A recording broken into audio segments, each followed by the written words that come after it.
Bom dia. Só um aviso, Vicente pediu para dizer que hoje à noite tem uma cantina para os casais, então você que planeja estar na igreja à noite, é bom que todos planejem, e quer participar desta cantina, então você venha preparado à noite, após o culto, um tempo de comunhão gostoso, para estar conversando também com os irmãos. Mas vamos meditar no Evangelho de Lucas, que é o Evangelho que nós estamos estudando nos domingos pela manhã, e nós queremos aprender hoje, se é que já não sabemos, a reagir à incredulidade. Às vezes, quando nós observamos a incredulidade no nosso meio, a nossa reação é muitas vezes condenar, repudiar, e não está errado. Eu tenho que condenar e repudiar a incredulidade. Mas o que é que eu faço com o irmão que foi incrédulo, né? Será que eu não tenho uma forma mais amorosa de tratar com aquele irmão? No texto anterior que estudamos, em Lucas capítulo 7, até o versículo 23, abra sua Bíblia para Lucas, capítulo 7, até o verso 23, nós observamos a incredulidade de quem? Pastor Jaime não pode. O senhor não pode falar. O senhor tem que deixar os irmãos falarem. Ele tem esta tentação na vida dele. Toda vez, quando não é pastor Jaime, é pastor Kelso. É incrível, né? Não pode. Eles têm que deixar os irmãos falar. Brincadeira, pastor, brincadeira. Pode falar. Pode falar. Mas a ideia é que é João Batista. Eu queria ver se os irmãos estão lembrando, estão vindo para a escola dominical, né? Os irmãos estão vindo para a escola dominical porque estão acompanhando. Se você vem para a escola dominical, você já pôde estudar até detalhadamente até o capítulo 7 de Lucas. E hoje vamos chegar até o versículo 35. Está vendo? Mas se você falta, aí depois vai reclamar. É porque eu não entendo a Bíblia. Ué, por quê, né? Aí depende de você querer as coisas do seu. Eu sei que tem as eventualidades, né? Tem a chikungunya, né? Tem outros problemas que às vezes nos impedem. A gente entende, mas faça o máximo para você aproveitar tudo da Escritura, né? Tudo que a gente pode fazer de estudo e de reflexão, porque a palavra do Senhor é que nos mantém firmes, certamente o próprio Deus na sua graça. Mas foi João Batista. E nós refletimos, domingos passados, que João Batista foi aquele homem que pregou contra os fariseus e os doutores da lei, raça de víboras, né? Produz um fruto digno, né? Um fruto de salvação. Então, João Batista foi aquele que batizou o Senhor Jesus e que disse que não era digno, né, nem de atar as sandálias do Senhor Jesus Cristo. Ele conhecia a palavra de Deus, ele sabia que ele era o cumprimento lá das profecias em Malaquias, capítulo 3 e capítulo 4. Ele sabia de tudo isso, mas quando foi preso por Herodes, por denunciar os pecados de Herodes, porque casou com a esposa do seu irmão, posteriormente foi até decapitado, João Batista, ele teve um surto de incredulidade. E aí ele chamou os seus discípulos, né, João, e disse: olha, vão lá perguntar se Jesus é mesmo aquele a quem nós esperamos. Em algum momento João duvidou. Em algum momento nós também duvidamos. Mesmo crentes, de muito tempo, quando passam por momentos de extrema provação, eles chegam a duvidar. Mas depois se recompõem, né? E o Senhor os sustenta. Mas a nossa pergunta hoje é: como reagir à incredulidade de João? Como Jesus reagiu? Às vezes nós reagimos falando mal do nosso irmão, mas Jesus não fez isso. Ele reagiu à incredulidade com a verdade de Deus, e é assim que nós devemos reagir à incredulidade de irmãos que estão ao nosso redor e que por vezes podem não crer nas promessas de Deus. Mais uma vez eu reitero isso, é uma coisa que tem me incomodado muito. A nossa falta de fé. Você sabe qual é o problema da igreja moderna? Eu creio que o problema da igreja moderna, estou falando só dos batistas regulares, mas da igreja do Senhor Jesus, é falta de fé. Não cremos mais na Bíblia. Não, pastor, eu creio, você diz, mas na prática, não crê. Você lê, mas na prática não vive. Esse é o nosso problema. Porque se nós crermos na Escritura que lemos, nós vamos viver pela verdade. O justo vive pela fé. E ele investe nesta fé. Ele investe na prática. Queremos observar então como Jesus reagiu à incredulidade de João Batista, nos versículos de 24 a 35. E então, vamos ler a princípio o versículo 24 até o versículo 27. E diz assim: tendo-se retirado os mensageiros, passou Jesus a dizer ao povo a respeito de João: que saístes a ver no deserto? Um caniço agitado pelo vento? Que saístes a ver? Um homem vestido de roupas finas? Os que se vestem bem vivem no luxo, assistem nos palácios dos reis. Sim, que saístes a ver? Um profeta? Sim, eu vos digo, muito mais que profeta. Este é aquele de quem está escrito. Este é aquele de quem está escrito: eis aí vem diante da tua face o meu mensageiro, o qual preparará o teu caminho diante de ti. Jesus aqui nesses versos está dizendo que o servo de Deus, João, é imperfeito. Ele disse isso nos versos anteriores. Ele é imperfeito, mas ainda é o servo de Deus. Um crente, ele pode, não deve, mas acontece de o crente por vezes cair na incredulidade. Não deve. Mas se isso acontecer, nós devemos lembrar, ele ainda é um servo de Deus. Ele carrega o testemunho de Jesus. E porque meu irmão pendeu para a incredulidade, eu não devo tratá-lo mal. Porque se eu tratar mal meu irmão, eu estou tratando mal o Senhor Jesus e o testemunho que este irmão carrega. E o pior escândalo para a modernidade hoje é crentes falando mal de crentes, irmãos lutando contra irmãos. Isso é terrível. É terrível já eu ir contra o meu inimigo. Imagine eu ir contra um irmão. Quando eu faço isso, eu estou sendo egoísta. Estou pensando só em mim, no meu orgulho. Eu não estou pensando no testemunho do Evangelho de Cristo. E é o que Jesus está pensando aqui. João Batista foi incrédulo. João Batista não preso, né? Ele ficou confuso. Isso não justifica, isso explica. Ele esperava que o Messias estabelecesse o reino, mas Jesus, ele não estava estabelecendo o reino como profetizado no Antigo Testamento. Por quê? Porque Jesus primeiro veio como Cordeiro de Deus para morrer pelos nossos pecados. Ele introduziu o reino de Deus na terra. Esse reino não poderia ser visto com os olhos da carne, mas estava no coração das pessoas, e todos os crentes aguardariam a consumação desse reino, quando se daria? Na segunda vinda do Senhor Jesus Cristo. Talvez no momento de aflição, sofrimento e prisão, João Batista descreu de certas questões. E então ele pediu seus discípulos para ir lá, falar com Jesus e perguntar: és tu mesmo aquele que deveria vir? E vocês já sabem que nós estudamos isso domingo passado aí, que Jesus responde com o quê? Jesus curou muitas pessoas e disse: diga para eles o que vocês estão vendo. Aí João ia lembrar de Isaías 61, versículo 1 e 2, que o Messias curaria, libertaria, abençoaria aqueles oprimidos, e então João voltaria à sua sanidade e à sua fé nas promessas de Deus. E então Jesus está mostrando para o povo: o servo, João, ele é imperfeito, mas ele ainda é o servo de Deus, ele carrega um grande testemunho.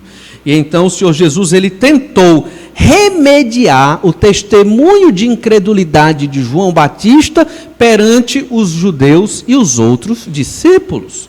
E então no verso 24, depois que os mensageiros saíram, e eles perguntaram a Jesus, no momento que Jesus estava cercado de muitas pessoas, e então Jesus diz: que saístes a ver no deserto? Essa pergunta, ela se repete outras vezes no nosso texto, e é como se Jesus estivesse perguntando: quem vocês acham que é João Batista? Ele teve esse momento de incredulidade, mas quem vocês acham que é João Batista? É um caniço agitado pelo vento? Jesus, ele não responde, mas essa pergunta, ela traz uma negativa. É claro que não.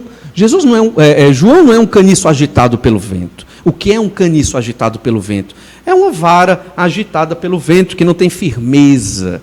É como que Jesus estivesse dizendo: João não é uma vara sem firmeza, ele é um carvalho bem alicerçado, que produz sombra. Ele é firme, apesar deste momento de incredulidade. Olha como Jesus tratou João. Ele não estava disputando com João. Tanto João Batista como Jesus pregavam o verdadeiro evangelho. Nós não estamos disputando um com os outros, nem com outras igrejas que têm a mesma fé que nós temos na Escritura, uma fé coerente e bíblica. Não estamos disputando. Nós pregamos o mesmo evangelho para que o nome de Deus seja glorificado e aqueles que vivem nas trevas do pecado sejam redimidos, salvos pelo sangue do Senhor Jesus. E quando eu falo mal da incredulidade do meu irmão, se é que ele passou por isso, ou se eu falo mal de algo que o meu irmão cometeu errado, eu estou prejudicando a pregação do evangelho, porque todos nós somos testemunhas vivas do evangelho do Senhor Jesus Cristo. E Jesus continua a dizer quem é João. Olha o verso 25. Que saístes a ver? Então, quem é João? Quando vocês saíram para ver João pregando no deserto, quem era João? Versículo 25. Um homem vestido de roupas finas? Era João? Aí Jesus complementa: os que se vestem bem e vivem no luxo, assistem nos palácios do rei. Quem é que Jesus está criticando aqui?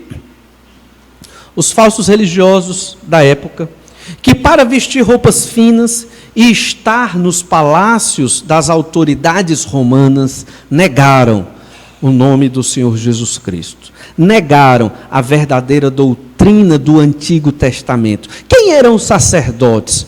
Eram os saduceus. Os saduceus não criam na ressurreição. Os saduceus não mais criam na mensagem da salvação pregada no Antigo Testamento, completamente corrompidos. E não foi só Anás e Caifás, isso já fazia séculos, desde a época que eles voltaram do cativeiro babilônico. Poucos séculos depois, os fariseus já estavam corrompidos, eles estavam, numa terminologia moderna, secularizados. Você sabe o que um pastor secularizado faz? Ele alimenta o seu ego. Ele faz você sair daqui: eita, eu sou uma pessoa muito boa, né? Oh, rapaz, que coisa maravilhosa, sou uma bênção de Deus, eu sou muito bom. Porque ele quer mais membros para a sua congregação, porque gera recursos. Porque hoje, nas igrejas modernas que se dizem evangélicas, o pastor é o dono da igreja.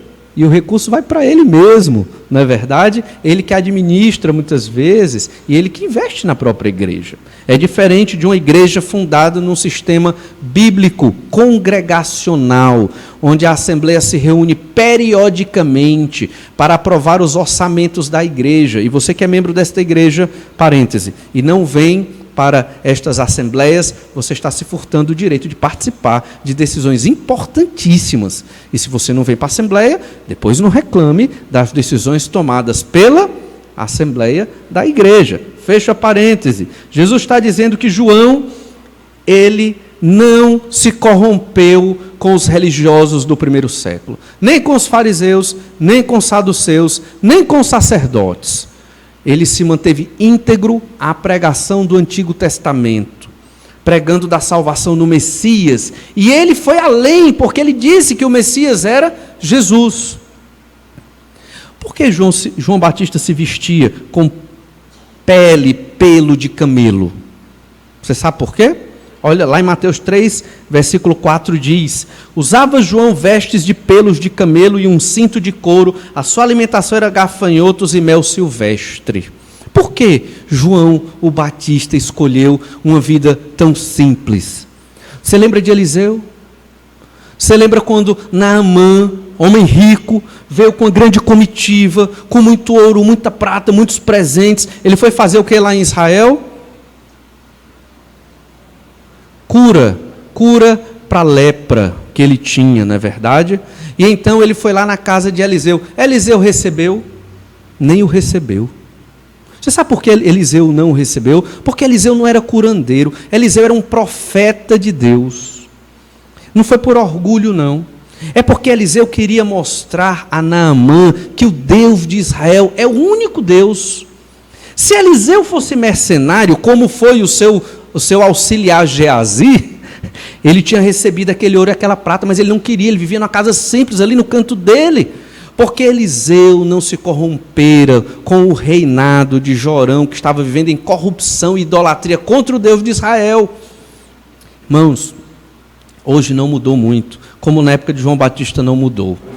Para vivermos uma fé sincera e honesta, nós temos que pagar um preço de sermos corretos diante do Senhor nosso Deus, e era o que João Batista queria. E ele pregou uma fé, a fé correta, bíblica, a genuína pregação do arrependimento dos pecados e da salvação no Senhor Jesus Cristo, um evangelho simples de pregar, e ele não se corrompeu com os religiosos da época. Hoje não mudou, mega igrejas no nosso país, mas que pregam um outro evangelho. E se você não lê a Bíblia, e eu também não leio, nós seremos facilmente enganados, porque é muito sutil e é muito fácil de ser enganado por este outro evangelho. Olha como era João Batista, que se vestia de pelo de camelo, que foi pregar no deserto. Quem quisesse ouvir a mensagem de João, fosse para o deserto da Judeia. João não foi para a praça no meio de Jerusalém, nem foi para o templo, ele foi para o deserto, porque era necessário que aqueles que queriam ouvir a genuína pregação do evangelho se locomovessem para o deserto. E juntaram-se multidões, inclusive os falsos religiosos, a quem João Batista confrontou. Olha Mateus capítulo 6, verso 17, como João estava comprometido com Deus e não com a sociedade da época. Verso 17. Porque, Mateus 6, 17, porque o mesmo Herodes, por causa de Herodias, mulher de seu irmão Filipe, porquanto Herodes se casara com ela, mandara prender a João e atá-lo no cárcere. Pois João lhe dizia, não te é lícito possuir a mulher de teu irmão. E Herodias o odiava, querendo matá-lo, e não podia, porque Herodes temia João, sabendo que era homem justo e santo, e o tinha em segurança. E quando o ouvia, ficava perplexo, escutando-o de boa mente. Por que Herodes, é Mateus 6,17? Não? Não, né? Então, eu errei esse texto, mas eu li correto. Né? Então, li correto, só esqueci o evangelho. Mas caminhemos, prometo, depois para não perder tempo aqui, a gente diz o texto correto. Mas o fato é que, eu acho que talvez seja Mateus... Obrigado. Mas eu li do 17. Marcos, obrigado, universitários. Marcos, capítulo 6, do 17 ao 20. Vou ler de novo. Marcos 6, do 17 ao 20. Porque o mesmo Herodes, é esse mesmo, né? Muito bem, pastor Kelso, está de parabéns. Marcos, porque o mesmo Herodes, por causa de Herodias, mulher de seu irmão Filipe, porquanto Herodes se casara com ela, mandara prender a João e atá-lo no cárcere. Pois João lhe dizia, não te é lícito possuir a mulher de teu irmão. E Herodias o odiava, querendo matá-lo, e não podia. Olha aí, porque Herodes temia a João, sabendo que era homem justo e santo, e o tinha em segurança.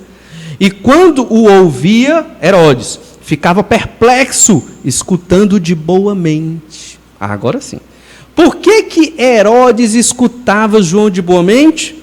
Homem justo e santo, um bom testemunho diante de Deus. Mas para isso ele pagou um alto preço. Ele não viveu, com a roupa bonita. Mas o que é que isso tem a ver? É pecado ficar com roupa bonita? Não, porque na época, quem estava se vestindo assim eram os fariseus, os escribas, os sacerdotes, que se corromperam com o Império Romano. E por causa disso, durante séculos, deixaram de pregar a verdadeira palavra. Por isso vem João Batista, o segundo Elias, cumprimento de Malaquias capítulo 4, último versículo do texto do Antigo Testamento. Um profeta genuíno que veio pregar o verdadeiro evangelho. É isso que Jesus está dizendo. O que vocês vieram ver no deserto? Um homem vestido de roupas finas? Não, vocês não vieram ver um religioso hipócrita, mas João o Batista, o que prega a genuína mensagem de Deus. Olha Lucas, agora capítulo 7, verso 26. Sim, que saístes a ver? um profeta, volta para Lucas 7,26. Sim, que saístes a ver? Um profeta? Sim, eu vos digo, e muito mais do que profeta. João era mais do que um profeta. Dos profetas do Antigo Testamento, ele era o maior. Por quê? Verso 27, este é aquele de quem está escrito: eis aí envio diante da tua face o meu mensageiro, o qual preparará o teu caminho diante de ti. João Batista é tido como o último profeta do Antigo Testamento. Ele prepara o caminho para o Senhor Jesus Cristo, para que Jesus seja entendido por alguns como aquele que é o Filho de Deus, o Filho do homem, o descendente de Davi, o Messias prometido desde Gênesis, capítulo 3, versículo 15. Olha Malaquias 3:1, as profecias sobre João. Malaquias 3:1 diz: eis que eu envio o meu mensageiro, que preparará o caminho diante de mim. De repente virá ao seu templo o Senhor, a quem vós buscais, o anjo da aliança, esse é Jesus, a quem vós desejais, eis que ele vem, diz o Senhor dos Exércitos. Quem é esse mensageiro? Jesus está citando lá em Lucas, esse mensageiro é João. Malaquias capítulo 4, versículo 5, eis que eu vos enviarei o profeta Elias, antes que venha o grande e terrível dia do Senhor. Ele converterá o coração dos pais aos filhos e o coração dos filhos a seus pais, para que eu não venha e fira a terra com maldição. E quem é este segundo Elias? É João Batista, que na mesma intenção, motivação e espírito de Elias, prega o evangelho que Elias pregou. E tinha evangelho no Antigo Testamento? Em um certo sentido, sim. A gente chama de proto-evangelho, que já em Abraão entendeu esse primeiro evangelho, porque todos aqueles que creram no Antigo Testamento creram em Jesus, embora não soubesse que o nome do Salvador era Jesus, mas creram no Messias, no descendente da mulher. Percebemos então o quanto João Batista foi um servo importante, embora imperfeito, mas servo de Deus. Quando nossos irmãos falharem, ou nós falharmos, essa deve ser a nossa atitude, porque cada um de nós carrega o testemunho do Evangelho. Nós não devemos encobrir os pecados de ninguém, mas nós não devemos estraçalhar e escancarar os pecados das pessoas. Nós devemos amar os nossos irmãos e lembrar o seu testemunho de fé, como Jesus está lembrando o testemunho de João Batista. E olha o que Jesus diz em Lucas 7:28. E eu vos digo, entre os nascidos de mulher, até aquele momento, ninguém é maior do que João, mas o menor no reino de Deus é maior do que ele. E o reino de Deus começaria aqui nesse momento, a partir da morte e ressurreição do Senhor Jesus Cristo. Perceba então, na nova aliança, perceba então que João, ele tinha um excelente testemunho, era um grande pregador da verdade, comprometendo até o seu estilo de vida com a verdade do Evangelho. E aqui é importante um parêntese, estilo de vida. Estamos numa época em que as pessoas procuram estilos de vida, principalmente os jovens, mas todos nós procuramos estilo de vida. Tem uns que são fitness, não é verdade? Tem outros que são mais da tecnologia, né? E cada um tem seu estilo de vida. Mas o nosso estilo de vida é o da Bíblia, é o ser cristão, não é? Eu fico muito feliz quando nós temos relatórios sobre a igreja perseguida na igreja. E quando a nossa conferência missionária aborda temas assim, e às vezes abordamos temas sobre a igreja perseguida. Mas eu fico muito triste, porque entendo que não é o que Deus quer quando nós gastamos tanto dinheiro com coisas que são desnecessárias e não investimos na obra de Deus. Não investimos na obra de Deus. Quando não damos o nosso dízimo e ofertas, mas jantamos, ou lanchamos, ou almoçamos fora toda noite. Quando investimos em roupas caras, mas não contribuímos com a obra de Deus. Isso não é teologia da prosperidade. Isso é a verdade da Escritura. Isso existe na nossa igreja. E não pode. E não pode. Não é verdade?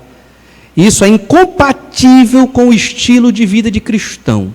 João Batista se comprometeu ao ponto de se vestir como profeta do Antigo Testamento, viver do estilo de vida do profeta do Antigo Testamento, para ele não ser associado com os falsos religiosos da sua época. Da mesma forma, nós não devemos ser como as pessoas desse mundo. Nós não devemos viver como os evangélicos sem compromisso desta sociedade. Nós temos que ler a Bíblia e viver a Bíblia, porque senão é religião fria e sem sentido. Religião morta, não produz vida, não há transformação. Entende? Eu dei um exemplo. Existem outros, muitos exemplos. Nós temos que ser e somos o povo de Deus. Leia o Antigo Testamento. Não caia nos erros da nação de Israel, na incredulidade dos israelitas que rejeitaram o Senhor. Mas ali tinha um remanescente fiel. Nós temos que ser o remanescente fiel. Aqueles que vivem a Escritura e pagam o preço. E pagam o preço, porque tem um preço de ser fiel à Escritura. Tem um preço. Não é viver de qualquer forma. Não é. E se você não entende isso, você não está servindo ao Senhor Jesus como deve servir. Aí você tem que orar, só você e o seu Salvador. E aí você se explica para Ele. Por que você está vivendo dessa forma? Porque é a Ele que todos nós haveremos de prestar contas.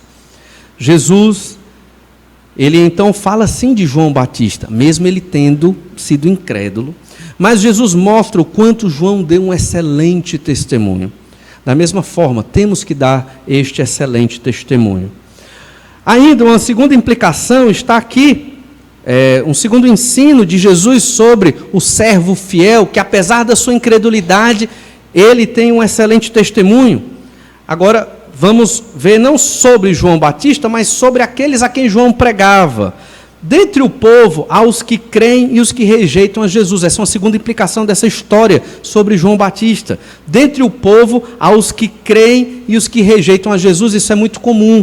Quando você prega o Evangelho, tem os que vão rejeitar, tem os que vão aceitar. Olha Lucas capítulo 7, verso 29.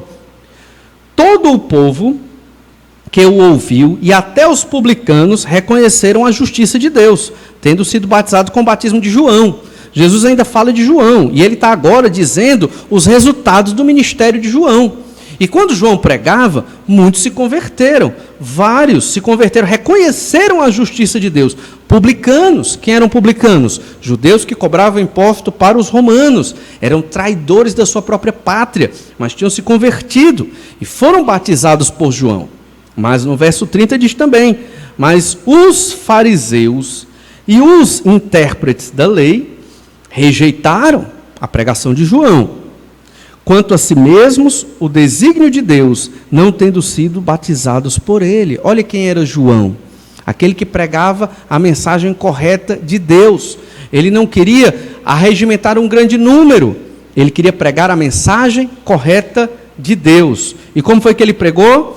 A verdade do Senhor Jesus Cristo. Alguns creram, mas fariseus e escribas, intérpretes da lei, rejeitaram a mensagem do Senhor. Olha como João pregava. Mateus 3, verso 7. Mateus 3, versículo 7. Olha como João pregava. Vendo ele, porém, que muitos fariseus e saduceus vinham ao batismo, isso aqui é João, João é ele. João viu isso. Disse-lhes, raça de víboras, quem vos induziu a fugir da ira vindoura? Que pregação dura. Olha, irmãos, Jesus pregava no mesmo estilo. Paulo também. Às vezes é necessário, nós sermos exortados pela Escritura. E a palavra de Deus, ela realmente, às vezes é meio pesada. Pesada para aqueles que entendem a Escritura, para aqueles que percebem que esta revelação escrita é a vontade de Deus para nós. E ela tem que mexer conosco. Então João estava indignado com aqueles falsos religiosos. Estamos à noite estudando a Epístola aos Gálatas, não é isso? Estão lembrando, né? E a principal exortação de Paulo aos Gálatas é que eles estão seguindo um outro evangelho. O evangelho da salvação pelas obras. Você sabe qual a maior indignação de João Batista aqui com esta raça de víboras, os fariseus e saduceus? É porque eles eram líderes religiosos de Israel. Os saduceus é de onde vinham os sacerdotes.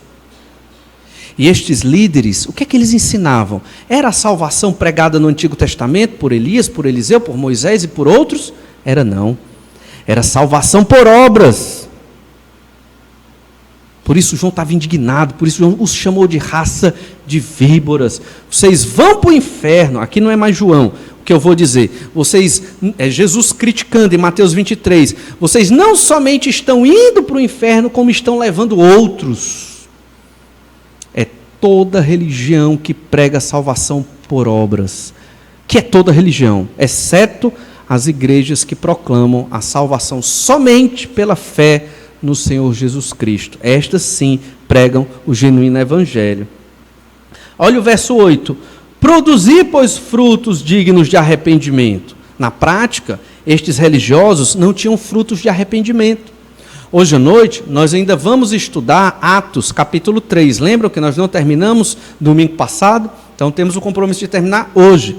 Mas quando voltarmos para Gálatas, nós vamos observar que quem vive numa salvação por obras não produz fruto de arrependimento. Não tem fruto de transformação na sua vida, não tem fruto de amor, de perdão, não é aquele irmão que está pronto para fazer o que Jesus está fazendo com João. Jesus não jogou João ali por final da fila, ou falou mal de João porque ele foi incrédulo. Não, Jesus ressaltou o que João havia feito no seu bom testemunho, e que naquele momento de prisão ele fraquejou. Mas não é por causa de um momento que nós jogamos uma vida fora. Não é verdade? Porque senão, para que o perdão? Não é? Não devemos pecar, não devemos cair na incredulidade. Mas se isso acontecer, arrependa-se. Vamos nos arrepender e vamos voltar a seguir Jesus firmemente. É por isso que existe o perdão dos nossos pecados, para continuarmos firmes no Senhor Jesus Cristo. E então, quem crê em Jesus pela fé somente, tem fruto. É uma matemática de Deus, tem fruto. Fruto de amor, fruto de perdão, fruto de evangelismo e pregação, de discipulado. É um crente vivo. É aquele crente que chega e quer servir a Deus em qualquer lugar, em qualquer momento que ele está. Porque o que o sustenta não é a igreja, nem é o pastor da igreja, mas é o Espírito Santo de Deus. Ele persevera até a morte, até a volta do Senhor Jesus Cristo. Mas aquele que vive pelas obras, crê que as obras salvam, é como estes aqui. Aí João está dizendo para eles: produzi, pois, frutos dignos de arrependimento, e não comeceis a dizer entre vós: temos por pai Abraão, porque eu vos afirmo que destas pedras Deus pode suscitar filhos a Abraão. Já está posto o machado à raiz das árvores. Toda árvore, pois, que não produz bom fruto, é cortada e lançada ao fogo. Todo aquele que não creu pela fé no Senhor Jesus e produz bom fruto, vai para o inferno. Essa é a vontade do Senhor. Essa é a pregação de João o Batista. Dos nascidos de mulher, até aquela época ele era o maior. Caiu na incredulidade, porque estava preso por Herodes, e em breve seria decapitado. Mas ele deu um bom testemunho do Evangelho, até antes deste momento. Dentre o povo, aos que creem e os que rejeitam a Jesus, compete ao servo de Deus ser fiel na pregação, sem observar os resultados. E uma última implicação, Jesus vai falar sobre a geração, esta geração, a geração do pecado, a geração dele do primeiro século e certamente a de hoje. E a partir do verso 31, nós queremos perceber que os que não creem no Senhor Jesus sempre estão insatisfeitos com os pregadores. Os que não creem em Jesus sempre estão insatisfeitos com os pregadores. Não estou falando pregador somente o do púlpito. Estou falando de qualquer pregador do Evangelho, na rua, no ônibus, na rádio, o que prega o Evangelho. Olha Lucas 7,31. A quem, pois, compararei os homens da presente geração, e a quem são eles semelhantes? Jesus faz outra pergunta: quem eu vou comparar essa geração que João Batista pregou, que eu estou pregando? Quem é esta geração? E então Jesus diz, verso 32, são semelhantes a meninos, que sentados na praça, gritam uns aos outros, nós vos tocamos flauta e não dançastes, entoamos lamentações e não chorastes. Jesus conta uma ilustração muito comum naquela época. Para nós hoje perde um pouco o sentido. Mas a ideia é que havia um mercado. E as crianças sempre brincavam perto do mercado. E quando o mercado estava fechado ou não estava tendo uma boa venda, essas crianças brincavam de duas coisas, muito típicas da época. É até engraçado. Elas brincavam de casamento ou brincavam de enterro. Elas brincavam de casamento ou de enterro. Quando brincavam de casamento, tinha um noivo, tinha a noiva, tinha os padrinhos, tinha os músicos, eles tocavam a música do casamento, e aí encenavam um casamento.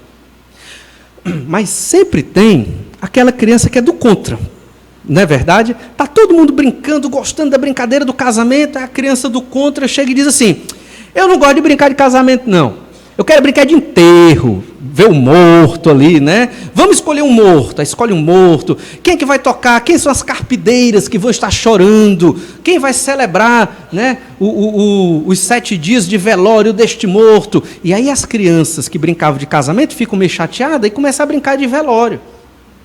Mas o que Jesus está dizendo é que nenhum tipo de brincadeira agrada aquelas crianças, nem a de casamento e nem a do funeral. Crianças que ficavam insatisfeitas com qualquer tipo de brincadeira. Jesus explica no verso 33. Pois veio João Batista, não comendo pão, nem bebendo vinho, e dizeis, tem demônio. João Batista tem demônio. Veio o Filho do Homem, comendo e bebendo, e dizeis, eis aí um glutão e bebedor de vinho, amigo de publicanos e pecadores. Não há pregador que preste para quem é incrédulo. Pode ter a melhor oratória do mundo. Não há pregador que preste para quem é incrédulo. Mas para o crente, até o gago prega bem. Porque o crente, ele quer a palavra. Como é que você avalia o pregador? Não avalie. Avalie a sua vida. Não avalie o pregador. Ouça a mensagem. Leia a Bíblia, qualquer igreja que você for, e retenha o que é a palavra de Deus, e viva pela palavra. Estamos na época de ter aquele pregador showman, né? Aquele que vai fazer várias coisas mirabolantes para chamar a sua atenção. Só que quando isso acontece, irmão, você sai, eita, que pregação linda e maravilhosa. Isso tirou o foco, porque você devia sair da pregação pensando, que Deus maravilhoso, que Jesus maravilhoso, que palavra incrível. Não é não? Ou eu estou errado? Estou errado? Certamente não. Você tem que sair da igreja falando de Deus, falando de como você quer ser transformado por Deus, falando dos pecados que você não quer mais viver. Não é falando se a pregação foi boa, se a pregação foi ruim, se demorou, se foi curta, se o pregador é legal, se ele é chato, se ele fala bem ou se ele é gago. É o que Jesus está dizendo. Essa geração não está satisfeita com nenhum pregador. Para o pequeno pecado de João Batista ali, a incredulidade dele, por ter falhado em crer que Jesus era o Messias, naquele momento de prisão, não desabona o testemunho de João, a pregação de João, a vida de João. Ele falhou? Falhou. Mas ele ainda é um servo de Deus. Porque a presente geração, ela é impiedosa. Que geração é essa? A dos incrédulos, dos religiosos incrédulos, que avaliam as coisas exteriores, mas não avaliam o seu próprio coração. A alegria do pregador é quando o crente sai depois da mensagem refletindo na palavra, querendo tirar dúvidas sobre a palavra, querendo viver esta palavra. Isso é que é. Essa é a alegria, porque o Espírito está agindo na igreja. Mas quando se pensa, eu vou para aquela igreja que tem aquele pregador tal, vou para outra igreja porque tem um pregador tal. Eu sei que tem as exceções, é claro, né? Às vezes a gente gosta de um pastor, quer ir lá visitar. Isso não é pecado, não. Mas essa não é a grande motivação de estar na igreja, não é o pastor. Deus queira que um dia que eu sair aqui da igreja, ou morrer, algo nesse sentido, aí os irmãos continuam firmes, porque estão aqui por causa do Senhor Jesus. Não é verdade? Tem que ser assim. É isso que Jesus está dizendo, não em relação ao pastor na igreja, mas em relação à presente geração. Você é dessa geração de religiosos incrédulos? O que te agrada é a palavra, a genuína palavra do Senhor Jesus. Nem João Batista agradou, nem o Senhor Jesus Cristo agradou aqueles que estavam ali. Veja então que o Senhor Jesus, ele foi comparado a ser um amigo de publicanos e pecadores. Lá em Lucas capítulo 15, é um dos capítulos mais maravilhosos do Evangelho de Lucas, porque tem as 3 parábolas incríveis. Mas olha o início dessas parábolas. Parábola da moeda perdida, chamada dracma, né? A parábola da ovelha perdida e a parábola do filho perdido. Olha o que Jesus diz antes de falar dessas parábolas. Lucas 15, verso 1 e 2. Aproximavam-se de Jesus todos os publicanos e pecadores para o ouvir. E murmuravam os fariseus e escribas, dizendo: este recebe pecadores e come com eles. Jesus estava pregando para os perdidos e os religiosos com roupa bonita estavam falando mal de Jesus. Então, essa foi uma reclamação que se repetiu ao longo dos evangelhos com relação ao Senhor Jesus Cristo. Jesus, ele não estava quebrando o que diz o Salmo 1, verso 1. Bem-aventurado o homem que não anda no conselho dos ímpios, não se detém no caminho dos pecadores, nem se assenta na roda dos escarnecedores.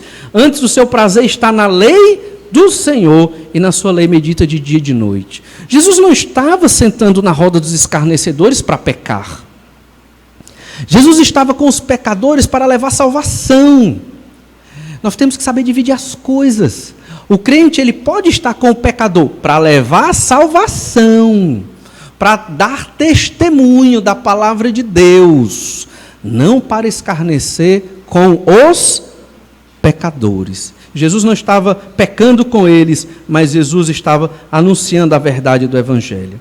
Ainda em Lucas, capítulo 7, olha agora o verso 36 e 37, que é o tema da nossa própria mensagem domingo que vem. Lucas 7, 36 a 37 já passou, mas é só para você perceber a ligação do texto que estamos fazendo com o próximo. Convidou um dos fariseus para que fosse jantar com ele. Quando o fariseu chamava Jesus para jantar, era para colocar Jesus numa armadilha. Jesus, entrando na casa do fariseu, tomou lugar à mesa. E eis que uma mulher da cidade pecadora, não é a cidade que é pecadora, é a mulher. Uma mulher da cidade, pecadora, a mulher, sabendo que ele estava à mesa na casa do fariseu, levou um vaso de alabastro com unguento.